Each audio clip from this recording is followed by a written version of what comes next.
તૈયારી, આખો સદાબેન ખેંચે ખેંચ ભરાઈ.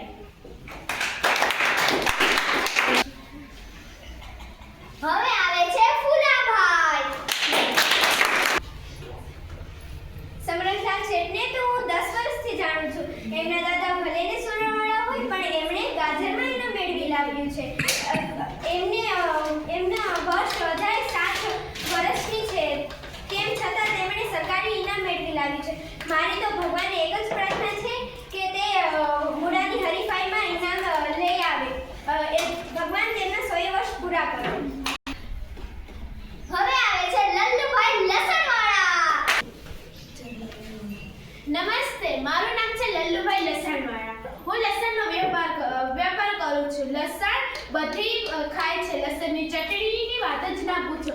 લસણની ચટણી તો બધાને ભાવે. એમાં તો ખાટા કાતરા નાખી અને ખાવાની તો મજા જ આવે. શાક સ્વાદિષ્ટ અને સુગંધી બનાવવું હોય તો લસણ વિના ચાલે જ નહીં. રોટલો ધબધબતો અને તેમાં માખણ ચોપડી અને લસણવાળી ચટણી એમાં નાખીને ખાવાની મજા જ આવે. તેની વાત જ ના પૂછો. હવે આવે છે બકુલાલ બટાકાવાળા. મારો ને સુરણવાળા શેઠનો તો સંબંધ અદ્ભુત જ છે અને એ ગાજરવાળા છે ને હું બટાકાવાળો. મારો ને અમે બંને ફરાળી કહેવામાં આવે છે. મને તો ઘણા શાકમાં નાખવામાં આવે છે, જેમ કે કારેલા, વટાણા, રીંગણા, જેવી રીતે અનેક શાકમાં નાખવામાં આવે છે. અને એક પ્રસંગમાં એવી વાત બની હતી કે એક છોકરો આવ્યો, તેને ગરમ બટેકું તો એક ગ્લાસમાં થાળીમાં હતું. તેણે ગરમ તે મોંમાં નાખી લીધું હતું અને પછી તેને અચાનકથી 3 પેઢી યાદ આવી ગઈ હતી. હવે આવે છે ડાહ્યાભાઈ ડુંગળીવાળા. સુરણવાળા શેઠને ભલે કોઈ લસણ સાથે સરખાવ્યું કે ભલે બકુભાઈ ભલે બટાકા સાથે, પણ હું તો એને ડુંગળીના દડા સાથે સરખાવ્યું. ડુંગળી એટલે કસ્તુરી. ડુંગળીને કસ્તુરી પણ કહેવામાં આવે છે. અને ડુંગળીનું કચુંબર થાય ત્યારે તેના ભજીયા, અરે મોઢામાંથી પાણી છૂટી જાય એની તમે વાત જ ન કરો. અને ડુંગળી તો અમીરોને ઘરે પણ જાય છે અને ગરીબોને ઘરે જાય છે. ડુંગળી ગરીબો માટે એક આશીર્વાદનું કામ કરે છે. હવે આવે છે કરસીભાઈ કોથમીરવાળા.